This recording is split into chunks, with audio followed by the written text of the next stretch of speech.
comes a point in every person's life when the crushing weight of betrayal, rejection, and sabotage feels like too much to carry. When you've given your all, your heart, your trust, your time, only to be met with deceit, criticism, and people who smiled in your face while plotting your downfall behind closed doors. But let me tell you something right now. They thought they were breaking you, but they were only building what God was about to lift. You see, people don't attack what's empty, they attack what's anointed. The lies didn't destroy you, the pain didn't end you, that storm didn't stop you.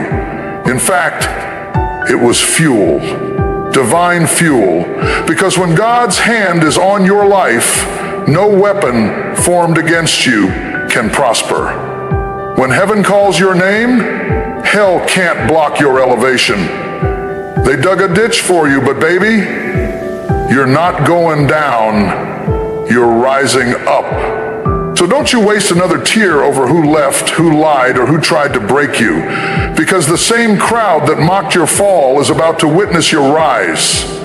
God is preparing a table not in secret, but right in front of those who tried to bury you. He's about to lift you so high, even your enemies will have to acknowledge, surely the Lord is with them. You didn't break because you were built for the blessing. Now get ready, because elevation is coming.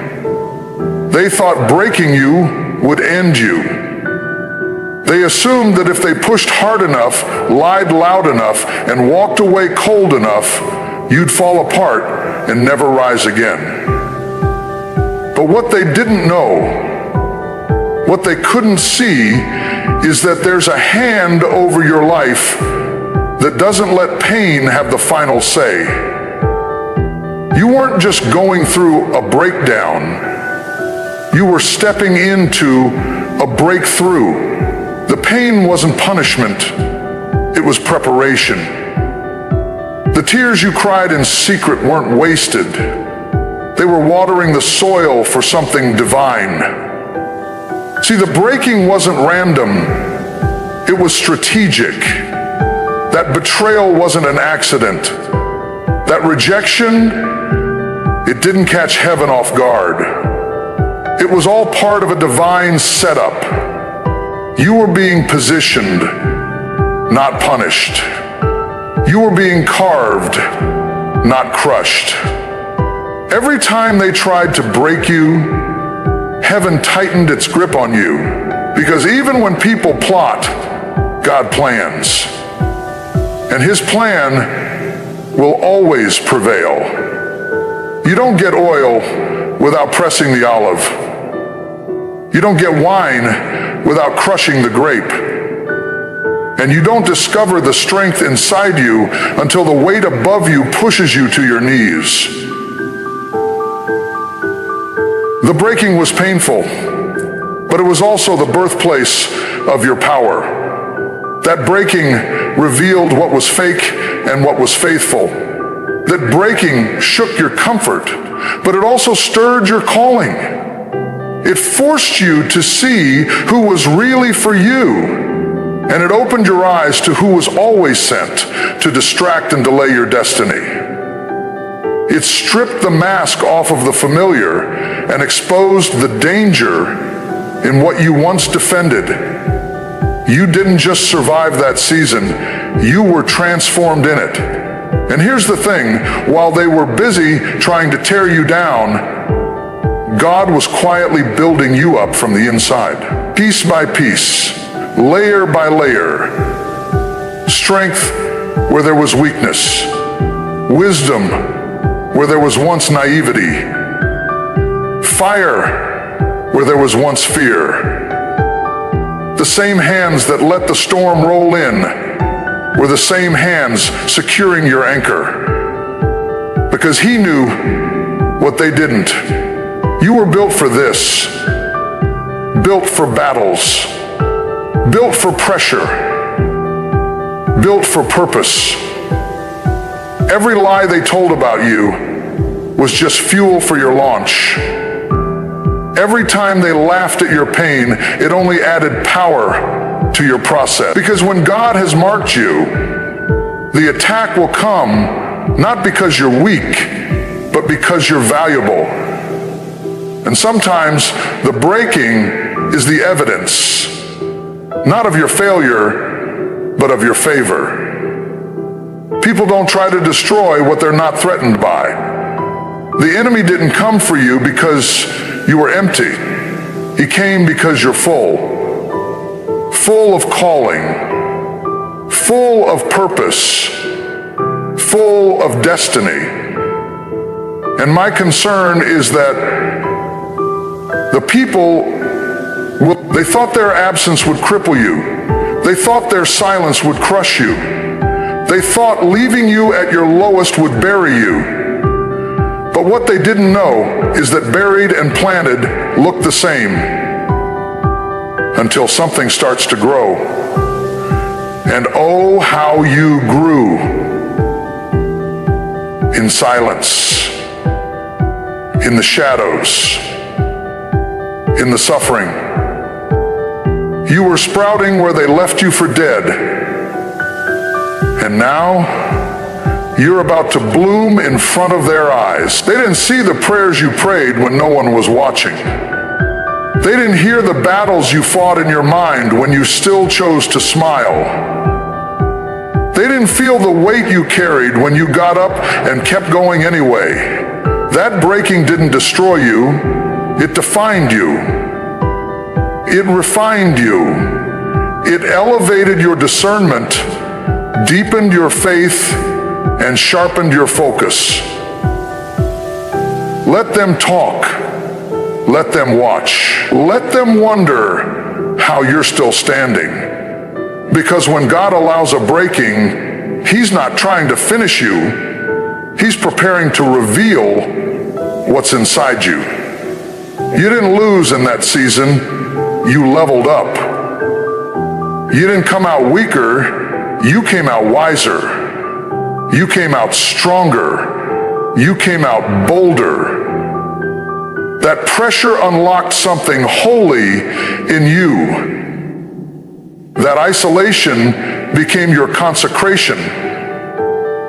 And now you know you were never alone. You were consecration for Him. You were consecration for Him. That consecration turned the tide, that boat of suffering, back into some peace, to some consecration, and to some self-help. Even when everyone else fell away, heaven stayed close. God was there in the breaking. He was there in the betrayal. He was there in the silence. He was there when you didn't understand why it hurt so bad, why it had to go that way, why people you loved flipped so fast. He was there when they called you names, tried to discredit your character, and acted like you never mattered. He was there, watching, working, weaving every heartbreak into the fabric of your destiny. Because the breaking was never about what they did to you. It was about what He was doing in you and what He's about to do through you. The ones who tried to break you had no clue they were helping build you.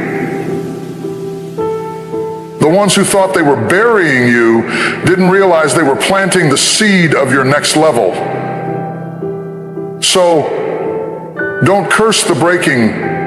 Don't waste your energy trying to get even. You don't have to clap back. You don't have to explain yourself. You don't have to chase people or beg them to see your value. Let them go. Let it fall apart.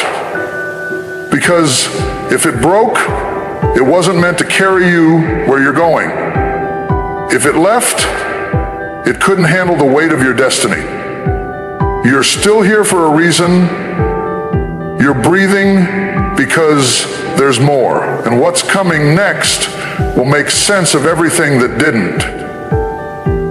God allowed it, but only because He's about to lift you. The same place they saw you fall will be the same place they'll see you rise. The same mouths that spoke against you will have to watch God bless you. Not because of who you are, but because of who He is.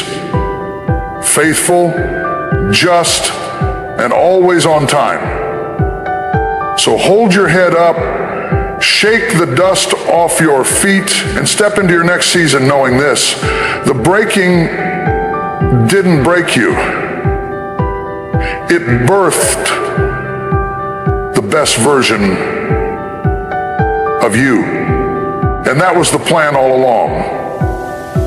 You were crushed, but you were not canceled. You were pressed, but you were not discarded. What they did to you wasn't the end of your story. It was the beginning of your revelation. Because what people did to try and stop you, silence you, and shut you down, God allowed for a deeper purpose. You see, sometimes the crushing feels like punishment, but it's actually a process. And the process doesn't cancel the promise. The process is proof that the promise is still alive. They thought your silence meant surrender. They thought your tears meant defeat. They didn't understand that while you were being crushed, something greater was being created inside of you. You weren't dying, you were developing. You were losing, you were learning. And even when you felt invisible, heaven had its eyes on you the whole time. There's a difference between being crushed and being canceled. When people cancel something, they throw it away. They give up on it. They label it useless. But when God allows a crushing, it's never to discard. It's always to develop. The crushing forces out the excess, the pride, the people-pleasing, the fear, the doubt, the lies you believed about yourself. It presses you until what's false falls away, and what's true rises to the surface.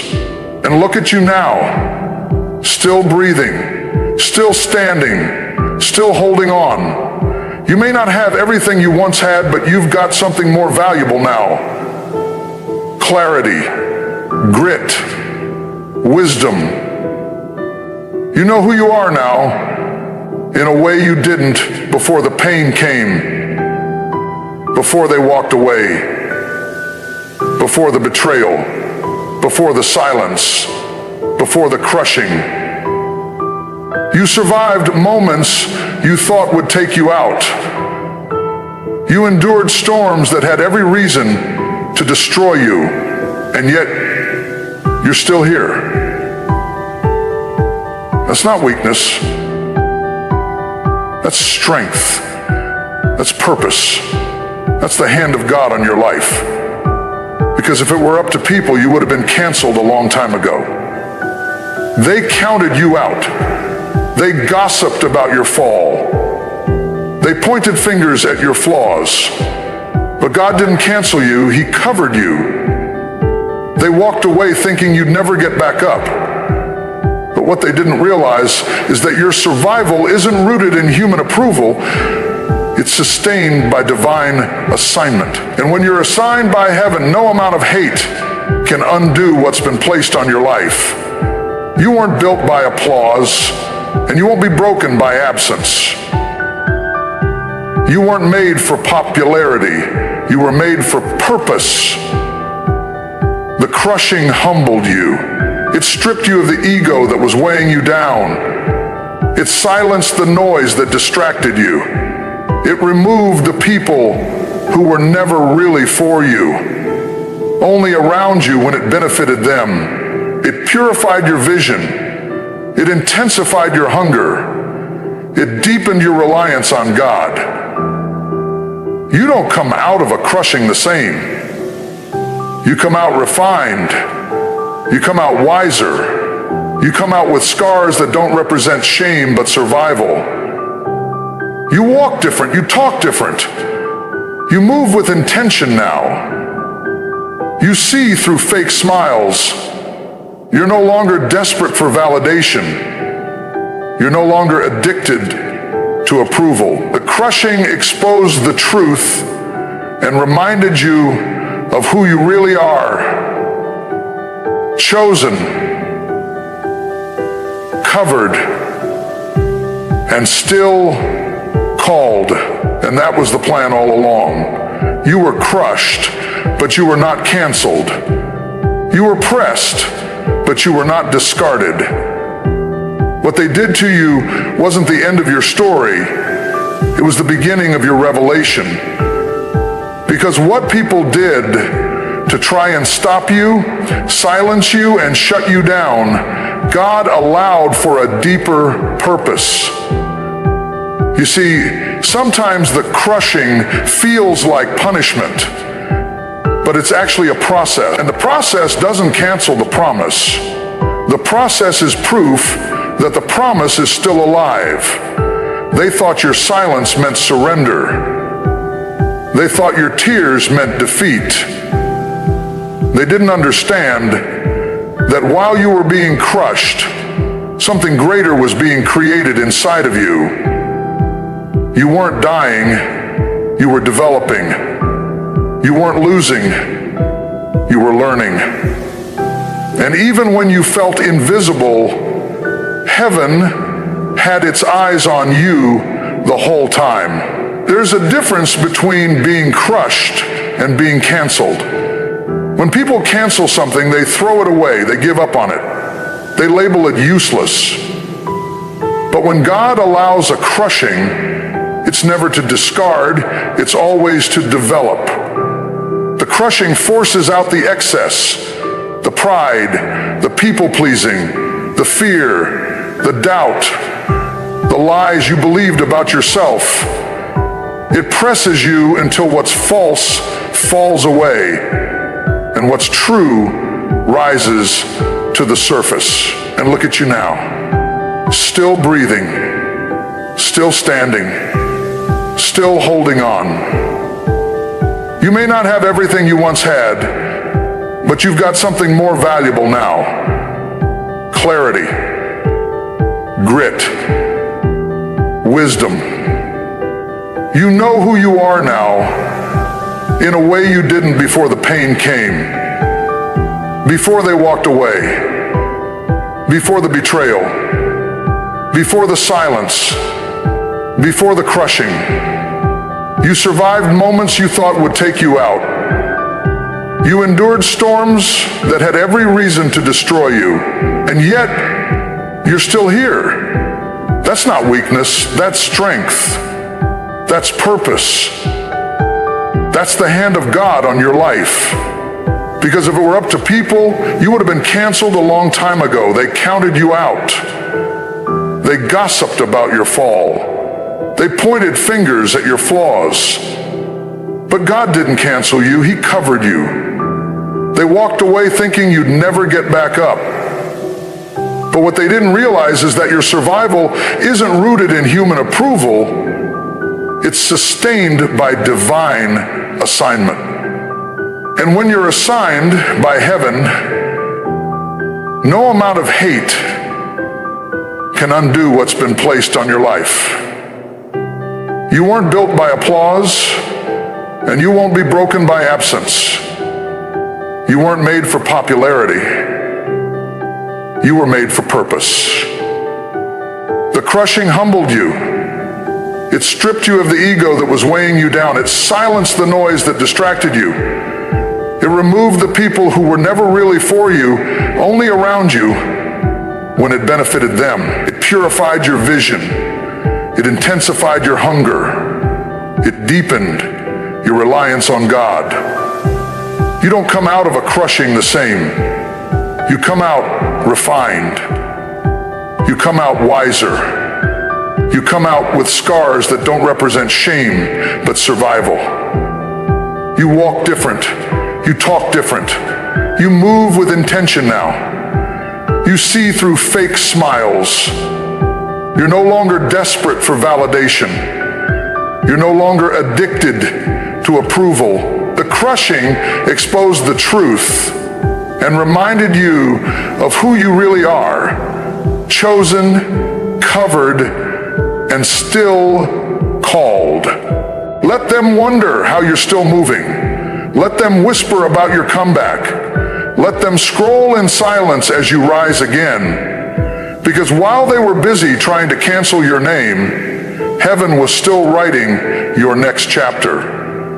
And what's coming is going to silence every lie spoken about you. Not through revenge, not through rage, but through resilience, through favor, through fruit that only comes from faith. You're stronger than you know. Not because you avoided pain, but because you endured it and didn't become bitter. You felt the betrayal and still chose to love. You were let down and still chose to believe. You were crushed, but you didn't quit. That's power, that's strength, that's anointing. And you don't need a title or a platform to prove it. Your survival is the evidence.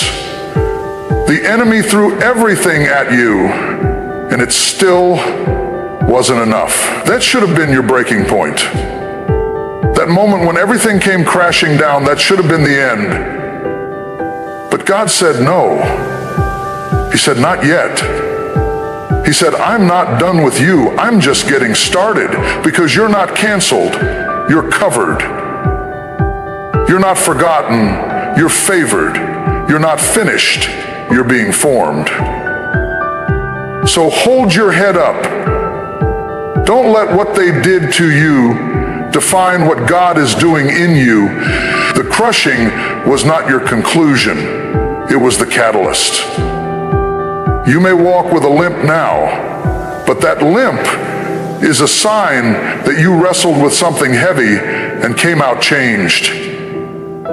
You carry lessons now that can't be taught in peace. They were forged in the fire of your crushing. And you know what else? You don't have to prove anything to anyone. You don't have to explain why you went silent. You don't have to explain why you went silent. You don't have to explain why you went silent. You can say what you want, for you are no longer bound by falsehoods. So why not say what you think that God has already set, and you know what it is? You don't have to explain why you went silent. You can say why you went silent. You can say what you felt. You kept wondering why the relationship ended, why the door closed, why the ones you trusted disappeared the moment you needed them most. And it hurt. It shook you. It made you question your worth, your value, your identity. But what if the letting go wasn't an accident? What if the separation was sacred? What if God had to clear the room before he filled it with glory? You were asking for elevation, but God had to empty the space. You wanted more, but you had no room to receive it. So he started pruning, quietly, firmly, faithfully. He started pulling up roots you didn't even know were tangled in your spirit. He exposed hidden attachments. He broke unholy agreements. He loosened your grip on people who looked loyal but were laced with limitation. Because not everyone who walks with you is walking for you. Some people are loyal to your low place, but can't handle your rise. They're comfortable with your struggle, but they'll sabotage your success. And so he separated, he created space, not because you're unworthy, but because you're being made ready. You cried over what left you, but God smiled over what was coming. because he knows that your destiny doesn't depend on people who chose to walk away. He knows that the weight of your calling is too heavy for people who are only in your life for convenience. Some people were only meant to witness your wilderness, not walk into your promised land. And that's okay. You don't have to hate them. You don't have to dishonor them, but you do have to release them. Because you cannot take Egypt with you into your Canaan. You cannot climb while clinging to what God already asked you to let go of. Elevation requires separation. You've been trying to figure out why you feel so alone lately, why you feel disconnected from the places and people you once found comfort in. It's not punishment, it's promotion.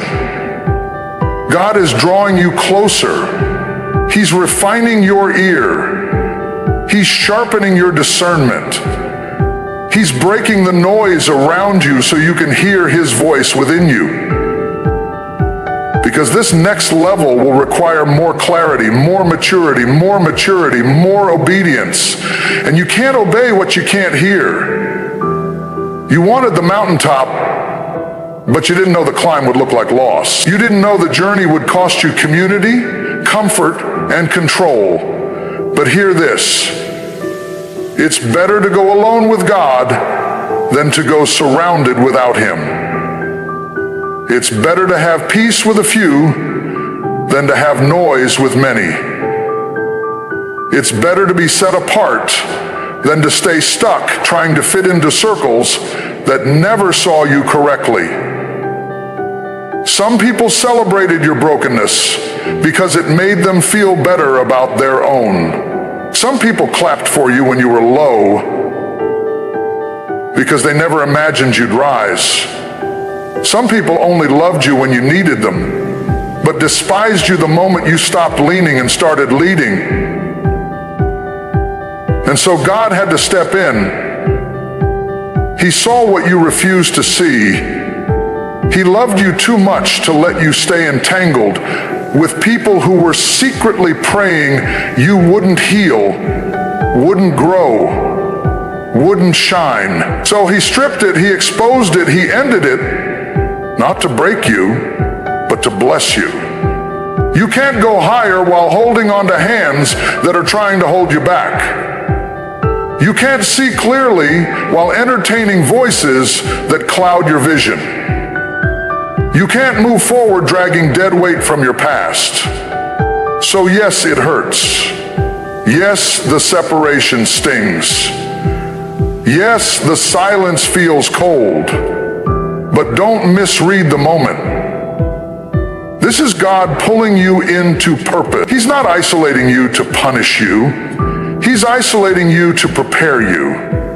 And when the preparation is done, he will reintroduce you to the world, not as who you were, but as who he called you to be. Elevated, empowered, evolved. You're not losing, you're being launched. You're not being forsaken, you're being formed. Every painful goodbye was making room for a powerful next. Every door that's shut was guiding you to the one he has already opened. And when you get there, when you step into that new season, that new platform, that new purpose, you'll understand why the separation had to happen. You'll thank God for every unanswered call, every friendship that faded, every table you weren't invited to, every circle that excluded you. Because what looked like rejection was actually redirection. This is not the end. This is the beginning of elevation. And elevation will always require separation. Not to strip you of love, but to teach you what real love looks like. Not to leave you in lack, but to train you for overflow. Not to break your spirit, but to rebuild it with boldness. So So let the separation happen. Let the silence sit.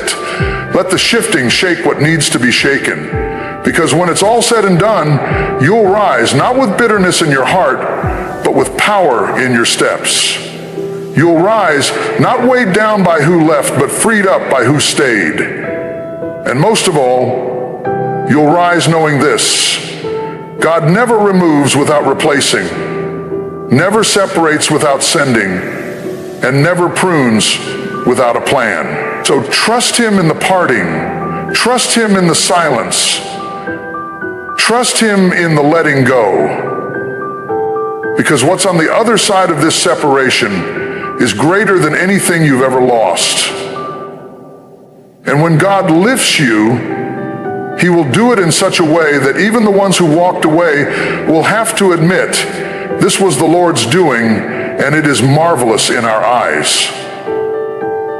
There's something powerful about the way God operates.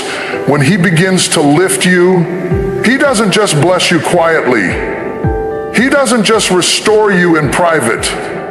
No, when God decides to elevate you, He often does it in full view of those who tried to destroy you, those who whispered behind your back, those who threw dirt on your name and smiled while doing it, those who tried to clip your wings because they feared the flight they saw in you. When God lifts you, He lifts you in such a way that it silences every accusation, shuts every lie, and exposes every false intention that tried to bury you. Some of the people who were closest to you didn't celebrate you, they tolerated you. They didn't pour into you, they drained you. And when life hit hard, they didn't step in, they stepped back.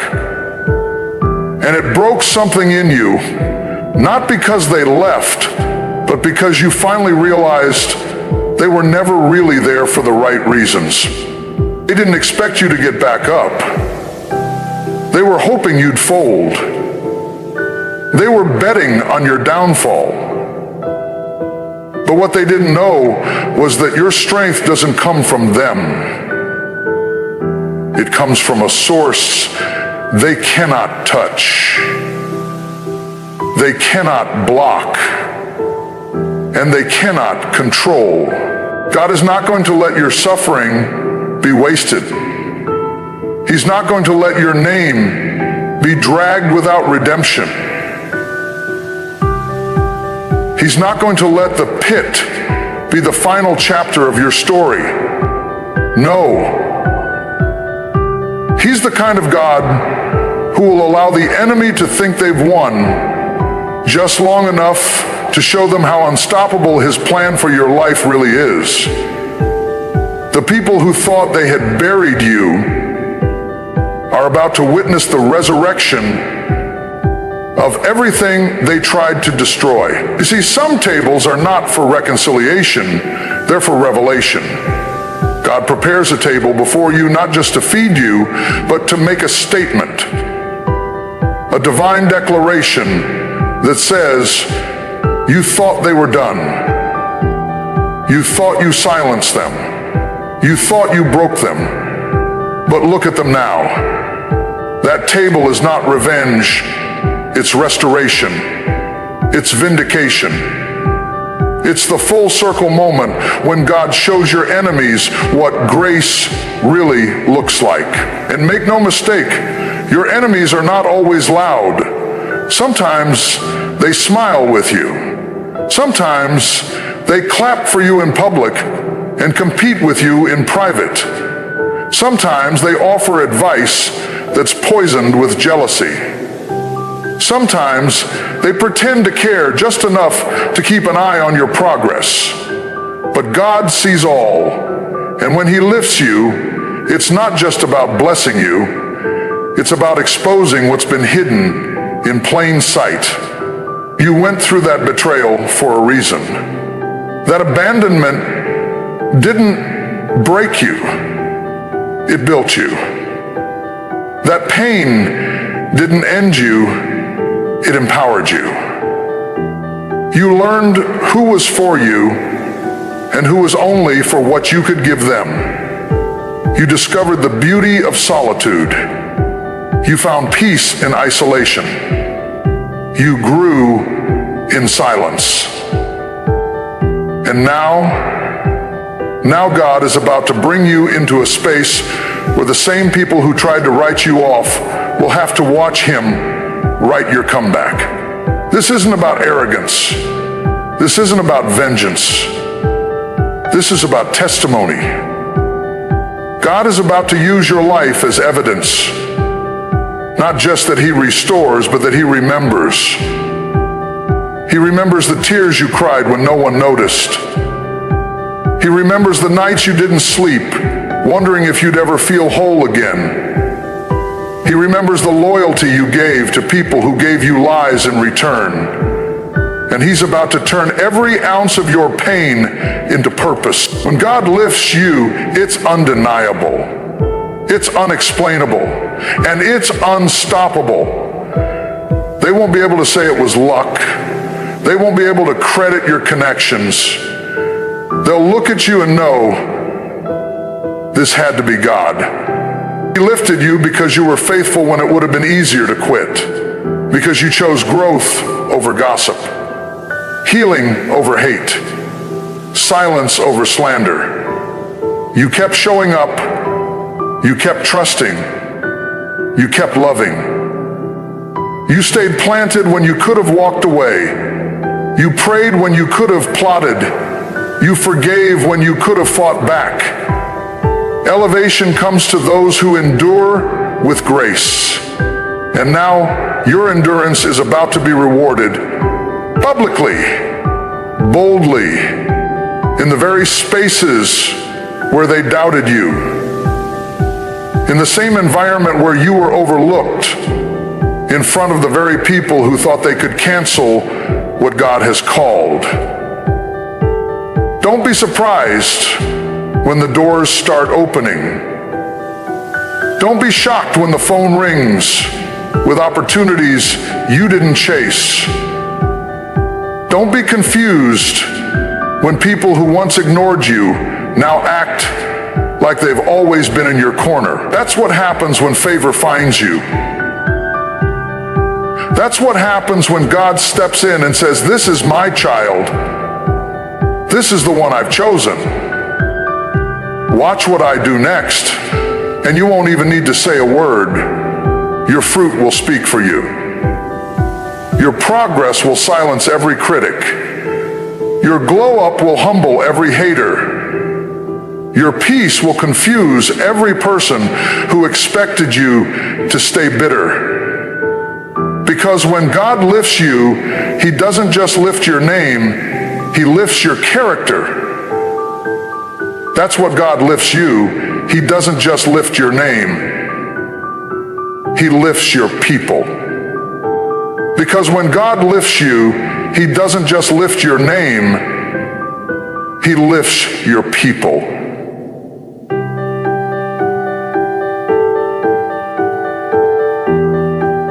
Your integrity, your influence, your spirit. Don't waste time trying to prove anything. You don't need to defend yourself. You don't need to respond to lies. Let God do what only He can do. He knows how to make it undeniable. He knows how to make your life speak so loudly that even your enemies have no choice but to recognize His hand. So stand tall, stay faithful, stay humble, because the same ones who tried to block your path are about to witness you soar. The same voices that tried to drown out your truth are about to hear your testimony echo. And when it happens, when God lifts you higher than you ever imagined, just smile. Not with arrogance, but with assurance. Assurance that says, God did this, and He did it right in front of those who thought I was finished. You don't have to chase revenge. Your rise is the response. Your healing is the clapback. Your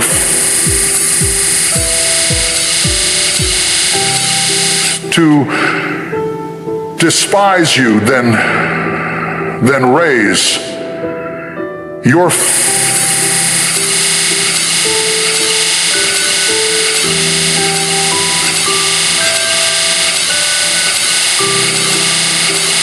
Your peace is the proof, and your success, that's just the beginning. Because when God lifts you above those who tried to break you, He doesn't just restore what was lost, He multiplies it.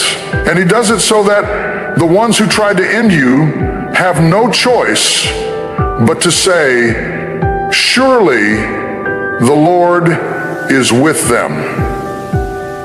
You rise by grace, not by revenge.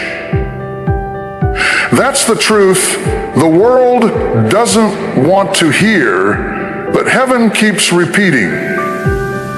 You don't elevate by getting even. You elevate by getting free.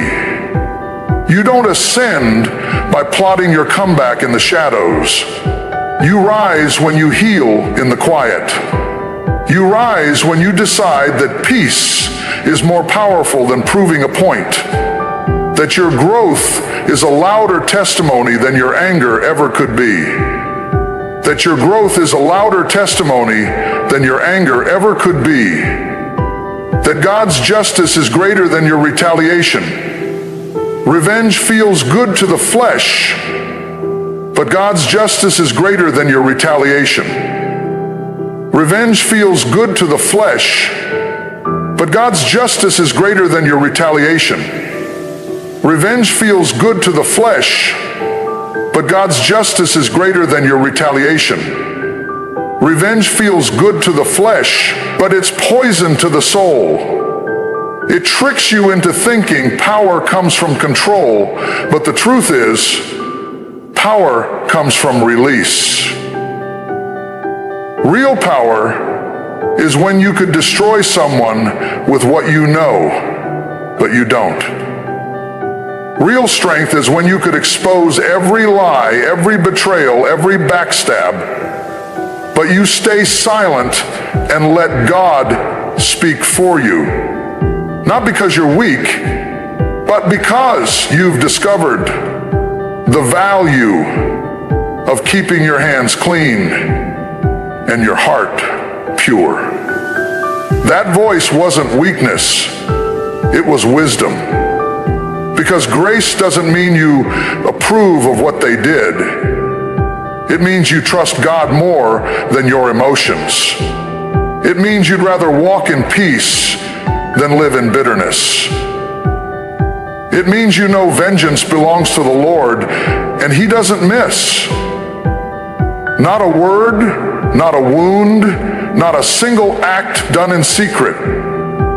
He saw it all, and He'll deal with it better than you ever could. You see, grace doesn't excuse the betrayal, it frees you from carrying it.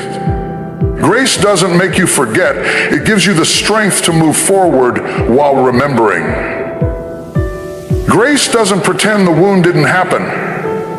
It simply declares the wound won't define you, that you're more than what was done to you, that you're more than what they said about you, that your identity isn't in their opinions, it's in God's promises. When you choose grace, something supernatural happens. You begin to rise, not with hatred in your heart, but with healing in your hands. You begin to elevate, not because you fought your way to the top, but because God saw your humility and lifted you Himself. He saw you take the high road when you could have gone low. He saw you sow peace when you had every right to retaliate. He saw you love when you were given nothing but lies. That's the kind of posture God honors. That's the kind of heart He promotes. Not the loudest one, not the one who screams, "Look at me," but the one who whispers in the dark, God, I trust you, even in this. The one who stays quiet when their name is slandered. The one who keeps building when the storm is raging. The one who stays kind even when kindness isn't returned. You don't have to get revenge to win. The one who stays kind even when kindness isn't returned. The one who stays kind even when kindness isn't returned. The one who stays kind even when kindness isn't returned. The one who stays kind even when kindness isn't returned. The one who stays kind even when kindness isn't returned. Winning isn't about making others pay. Winning is about being able to sleep at night with a clear conscience. Winning is waking up without bitterness in your spirit. Winning is being able to see the people who hurt you and feel nothing but peace. Not because you forgot, but because you've healed. And make no mistake, healing is a process. It's not overnight. It doesn't mean you won't get angry. It doesn't mean you don't still wrestle with the why. But every time you choose to let go of the offense, every time you choose to release the weight, every time you choose to rise above the drama instead of sinking into it, you're winning. You're rising. And what God is preparing for you, it's bigger than the pain. It's deeper than the betrayal. It's richer than the revenge could ever be. If you try to get even, you'll limit yourself to their level. But if you let God handle it, He'll lift you to levels they can't even reach. The tables He prepares aren't just to feed you. They're to show others that favor follows those who walk in faith. You're not the same person who was broken. You've changed, you've grown, you've matured. And that's the goal, not just to rise, but to rise right, to rise healed, to rise whole, to rise clean, so that when you look back, you don't have to regret how you handled it. So if you look back, you don't have to regret how you handled it. You can smile and say, I trusted God and He came through. It doesn't mean you don't set boundaries. It doesn't mean you tolerate toxicity. Grace doesn't mean access. It means release. It means you can forgive someone and still walk away. It means you can let go without looking back. It means you don't carry bitterness into your next blessing. Because nothing blocks favor like unforgiveness. And nothing invites acceleration like grace. So if you're